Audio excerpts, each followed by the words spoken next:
आपल्या आणि त्यांच्या सामाजिक रचनेमध्ये, इस्रायली नागरिकांच्या सामाजिक रचनेमध्ये खूप फरक आहे, जीवन जगण्याच्या पद्धतीमध्ये फरक आहे, तसंच आंदोलन करण्याच्या पद्धतीमध्ये पण मला खूप फरक दिसला. हे पहिल्या दिवशी मी बघितलं होतं. ही जी आहे ना ब्रिंग लिरी अल बॅक हिची तर मी प्रत्येक ठिकाणी प्रत्येक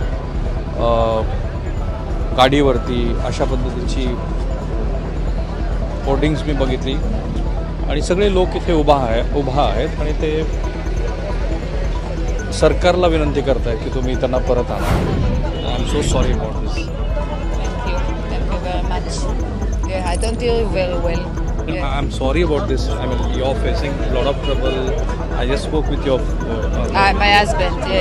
Yeah. Thank you. This is my daughter. Today, Joe Biden isn't here. What do you appeal to him and the international community? That they will help us to bring all the kidnappers back. दहशतवाद्यांनी पळवून नेलेल्या 200 जणांचं प्रतिनिधित्व करते अशा पद्धतीचं चित्र तिचं आज प्रत्येक इस्रायलमधल्या गाडीवरती, इमारतीवरती मला दिसते. कॅमेरामन योगेंद्र गुप्ता, समीरा, एबीपी माझा, तेल अवीव, इस्रायल. राज्यात गुंतवणूक वाढावी यासाठी विरोधक गेल्या 2 वर्षांपासून सरकारला धारेवर धरत आहेत. त्यात आता राज्यातील स्टील उद्योग देखील संकटात आहेत. राज्य सरकारकडून स्टील उद्योजकांना सहकार्य आणि सोयीसुविधा मिळत नसल्यामुळे ते परराज्यात जाण्याचा विचार करत असल्याची माहिती मिळत आहे. महाराष्ट्र हे राज्य भारतात गेल्या अनेक वर्षात उद्योगधंद्यांमध्ये अग्रेसर आहे, परंतु आता महाराष्ट्रातील पोलाद उद्योगांना राज्यातील वीज दर परवडत नसल्याची तक्रार उद्योजकांनी नुकतीच एका बैठकीत केली आहे. उद्योजकांच्या म्हणण्यानुसार वीज दर अधिक असून 20 पैशानं FSC चार्जेस अधिक आहेत. याशिवाय व्यवसायासाठी सोयीसुविधा अपुऱ्या आहेत आणि प्रोडक्शन कॉस्ट राज्यात माल बनवताना जास्त लागते. त्यामुळे आम्ही इतर राज्यात उद्योग हलवण्याचा विचार करत असल्याचं उद्योजकांनी म्हटलं आहे. दरम्यान Vidarbha industrial association, chamber of Maratha industries आणि steel manufacturing association of Maharashtra या मॅन्युफॅक्चर संघटनांनी सरकारकडे मागण्या करूनही दखल घेत नसल्याची नाराजी व्यक्त केली आहे. यावरून विरोधकांनी राज्य सरकारवर टीकेची जोड उठवलेली आहे. तर दुसरीकडे खरंच राज्यातले हे उद्योग बाहेर गेले तर हे राज्याला परवडणारं नाही. कॅमेरामन अजित कदमसह मी अल्पेश करकरे, एबीपी माझा, मुंबई. पंतप्रधान नरेंद्र मोदी यांनी पॅलेस्टाईनच्या विरोधात भूमिका घेतलेली नाही, तर दहशतवादाच्या विरोधामध्ये भूमिका घेतलेली आहे आणि दहशतवादाच्या विरोधात भूमिका घेणं हे चुकीचं आहे का, असा सवाल केंद्रीय मंत्री नारायण राणे यांनी शरद पवारांना विचारलाय. मुंबईतल्या पत्रकार परिषदेत नारायण राणे बोलत होते.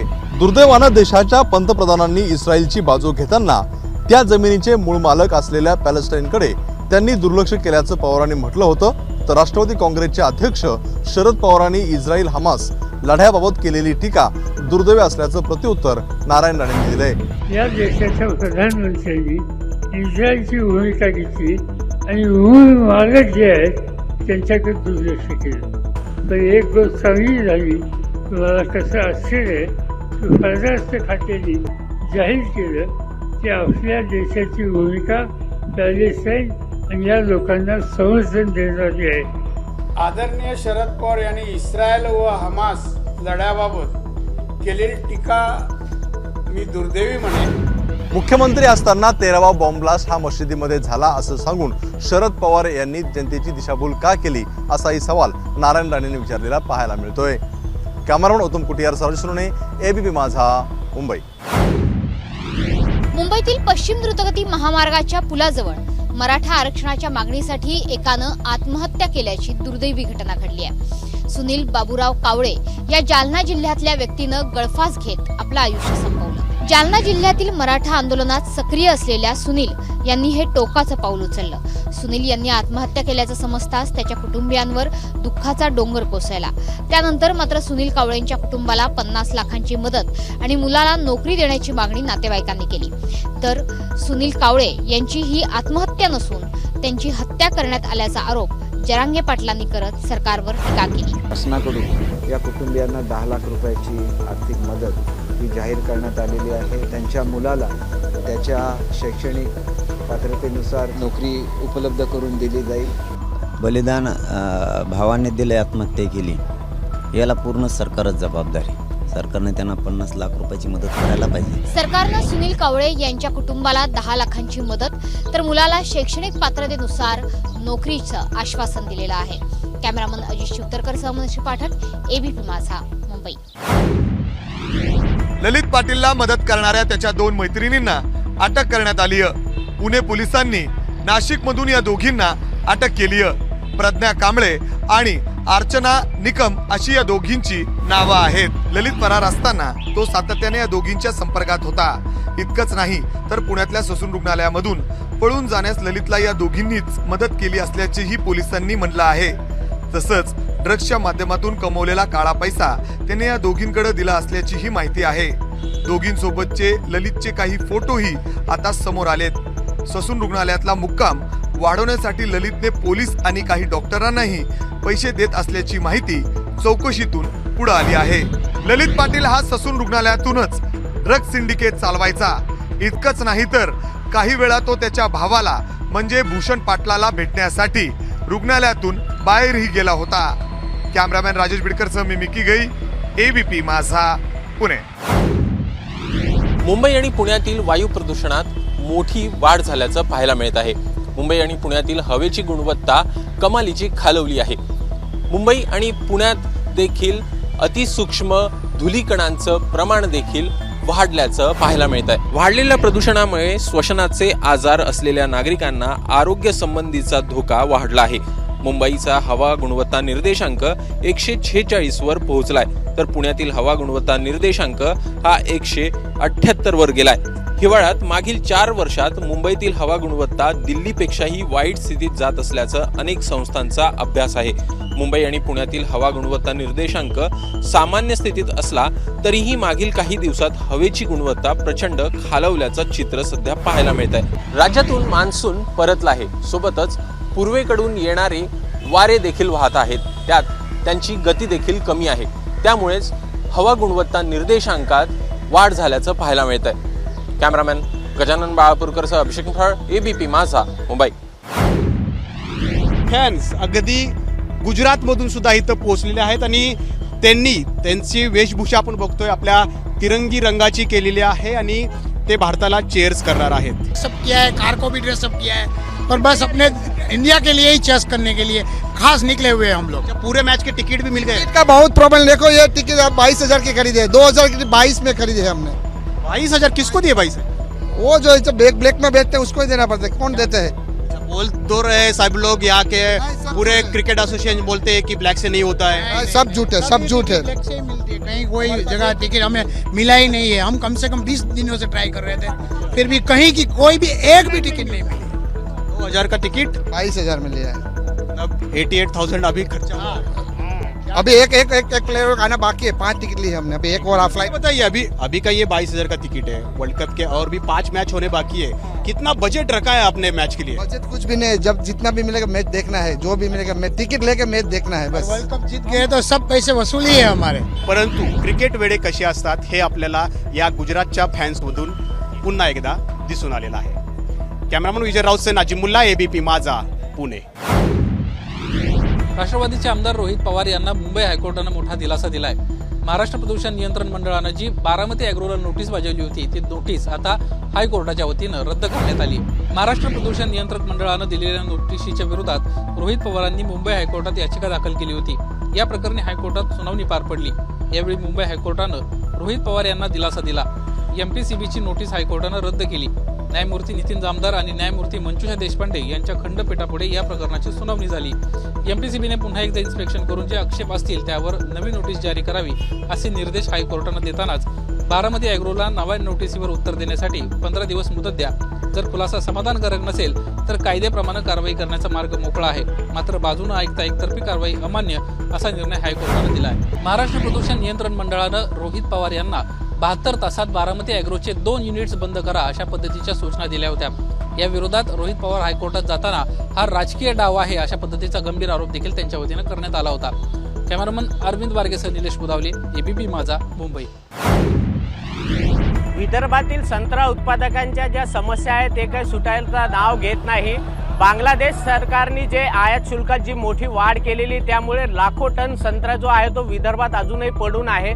त्यामुळे शेतकऱ्यांना प्रश्न पडलाय की हा संत्रा आता विकावा कुठं। त्यामुळे चांदूर बाजारमध्ये संत्रा उत्पादक शेतकरी आता रस्त्यावर उतरून घेता का विकत का देऊ फुकट अशी म्हणण्याची वेळ या शेतकऱ्यांवर आलेली आहे। आपल्यासोबत हे बुजुर्ग शेतकरी आहे, त्याच्या क्या हाल है? बहुत खराब हाल है संतरे के, मतलब 5 रुपए दर्जन बेचना पड़ रहा है हमको संतरा। क्या भाव बेच रहे हैं? 5 रुपए दर्जन, 5 रुपए दर्जन, 5 रुपए के 12 संतरे। बोलो ये संतरे को उत्पादन करने के लिए कितना खर्चा आता है उसको उत्पन्न करने के लिए। बांगलादेशमध्ये जर संत्रा गेला नाही तर दुसरा पर्याय नाही का? व्यापारी मार्केटात यायला तयार नाही, कारण का तिकडे संत्राच जात नाही। जे बांगलादेशात रोज 400 गाड्या जात होत्या, आज तिथं 4 गाड्या जाऊ शकत नाही। कोण घेणार आहे हो 20 रुपये किलोच्या संत्र्यावर 88 रुपये टॅक्स कसं काय भरणार आहे कुणी? बघू शकतो की खूप संतप्त प्रतिक्रिया झालेल्या शेतकऱ्यांच्या, कारण मागणी एकच आहे की हा जो संत्रा आहे तो आता विकायचा कुठं असा प्रश्न आता या शेतकऱ्यांना पडलेला आहे। कॅमेरामॅन अमोल देशमुखचा प्रणय निर्माण, एबीपी माझा, चांदूर बाजार, अमरावती। कॅफेमध्ये अवैध धंदे सुरू असल्याच्या संशयावरून नाशिकमध्ये पोलीस आणि महापालिकेच्या संयुक्त पथकाने 8 कॅफेंवरती कारवाई केली। यामुळे कॅफे चालकांचे धाबे दणाणले आहेत। नाशिक शहरात कॉलेज रोड, गंगापूर रोड परिसरात छापे टाकून 8 कॅफे सील करण्यात आले आहेत। नाशिक पोलीस आणि महापालिका पथकाने संयुक्तरित्या ही कारवाई केली। कॉलेज आणि क्लास जवळील भरवस्तीत असणाऱ्या या कॅफेंमध्ये अश्लील चाळे तसेच नशा केली जात असल्याचा संशय होता। काही शॉप्समध्ये निरोधाची पाकिटे आणि इतर साहित्यही आढळून आली। महत्त्वाचं म्हणजे 2 दिवसांपूर्वी नाशिकच्या सिन्नर परिसरातही 4 कॅफेंवर कारवाई करण्यात आली होती। त्यामुळे ड्रग्ज प्रकरणानंतर नाशिकमध्ये अवैध धंद्यांचा प्रश्न सध्या ऐरणीवर आला आहे। विशेष म्हणजे भरवस्तीत खुलेआम हे धंदे सुरू असताना स्थानिक पोलीस याबाबत अनभिज्ञ कसे होते असा प्रश्न आता उपस्थित होतो आहे। कॅमेरामॅन मयूर बारगजेसह प्रांजल कुलकर्णी, एबीपी माझा, नाशिक। बॅनर काढले आणि वातावरण तापले। मुंबई गोवा महामार्गावरच्या चिपळूण नजीकच्या बहादूर शेख नाक्यातला नव्याने उभारण्यात आलेला उड्डाणपुलाचा काही भाग 2 दिवसापूर्वी कोसळला आणि त्यानंतर विविध पक्षांनी या पुलाच्या कामाच्या संदर्भात जो दर्जा आहे या संदर्भातलं आंदोलनं विविध प्रकारे पुकारली आणि आंदोलने सुद्धा केली। त्यात मनसेही कुठे पाठी राहिलेला आपल्याला दिसलेलं नाही आहे। मनसेने 2 दिवसापूर्वी याच ठिकाणी तुटलेल्या पुलाच्या एका भागाला बॅनरबाजी केली होती आणि या बॅनरमध्ये नितीन गडकरींसह कोकणी आणि मालवणी भाषेत शाब्दिक फटकेबाजी केली होती। हा पोलिसांनी जो बॅनर लावला होता तो उतरवला आणि त्यानंतर बाळा नांदगावकर, अविनाश जाधव आणि संदीपजी देशपांडे हे इथे पुलाची पाहणी करण्यासाठी आले। सकाळी पाहणी केली, त्यानंतर प्रसारमाध्यमांशी बोलताना अविनाश जाधव यांनी सांगितलं की या पुलाला गडकरी पूल म्हणून नाव देण्यात यावं। त्यानंतर थेट महामार्गाच्या कार्यालयाकडे गेले। कार्यालयात एकही अधिकारी नव्हता, मात्र कार्यालयाला घेराव घातला आणि कार्यालयाच्या ऑफिसमध्ये जवळपास 1 तास हे जे मनसेचे नेते आहेत हे तिन्ही नेते आपल्या कार्यकर्त्यांसह अधिकाऱ्यांची वाट बघत बसले। मनसेचे नेते चिपळूणमध्ये असल्यामुळे नक्की मनसेची भूमिका काय असेल याकडे चिपळूणकरांचे लक्ष आहे। रवींद्र कोकाडे, एबीपी माझा, चिपळूण, रत्नागिरी। देशातील कोट्यवधी जिजाऊ भक्तांचं जन्मस्थान असलेलं सिंदखेड राजा येथील राजे लखोजी जाधव यांच्या राजवाड्याची पुरती दुरावस्था झाली आहे। गेल्या 20 दिवसापासून हा राजवाडा अंधारात असून गेल्या अनेक महिन्यांपासून येथील CCTV सुद्धा बंद आहे आणि त्यामुळे मात्र आता जिजाऊ भक्तांमध्ये रोष निर्माण झालेला आहे। बुलढाणा जिल्ह्यातील सिंदखेड राजा हे जिजाऊ यांचं जन्मस्थान, येथील ऐतिहासिक अशा राजे लखोजी जाधव यांच्या राजवाड्यात जिजाऊंचं जन्मस्थळ असल्याने कोट्यवधी जिजाऊ भक्तांचं ते श्रद्धास्थान आहे। त्यामुळे रोज हजारो भक्त आणि पर्यटक या ठिकाणी भेट देत असतात। मात्र पुरातत्व विभागाच्या दुर्लक्षपणामुळे या ऐतिहासिक स्थळाची पुरती दुरावस्था झाली असून परिसरात घाणीचं साम्राज्य पसरलं आहे। गेल्या 20 दिवसापासून या राजवाड्याचा वीज पुरवठा बंद असल्याने हा राजवाडा अंधारात आहे, तर येथील CCTV कॅमेरे सुद्धा गेल्या महिनाभरापासून बंद आहे। ही वास्तू पुरातत्व विभागाच्या देखरेखीखाली असल्याने याकडे दुर्लक्ष होत असल्याने आता जिजाऊ भक्तांमध्ये रोष निर्माण झाला आहे। येत्या आठवडाभरात याकडे लक्ष न दिल्यास राज्यभर आंदोलन करण्याचा इशाराही जिजाऊ भक्तांनी दिला आहे। जिजाऊंचे जन्मस्थळ असलेल्या पुरातन राजे लखोजी जाधव यांच्या राजवाड्यात मोठ्या प्रमाणात गवत सुद्धा उगवलं असून परिसरात घाणीचं साम्राज्य बघायला मिळत आहे। रोज हजारो भक्त आणि पर्यटक या ठिकाणी भेट देत असतात, मात्र साफसफाई नसल्याने या पुरातन वास्तूची पुरती दुरावस्था बघायला मिळत आहे। याबाबत नागपूर येथील पुरातत्व विभागाच्या अधिकाऱ्यांशी संपर्क साधला असता त्यांनी याबाबत आम्हाला कुठलीही माहिती नसल्याचं एबीपी माझाला सांगितलं आहे। कॅमेरा पर्सन टी शांतारामसह डॉक्टर संजय महाजन, एबीपी माझा, सिंदखेड राजा, बुलढाणा। एबीपी माझा, उघडा डोळे बघा नीट.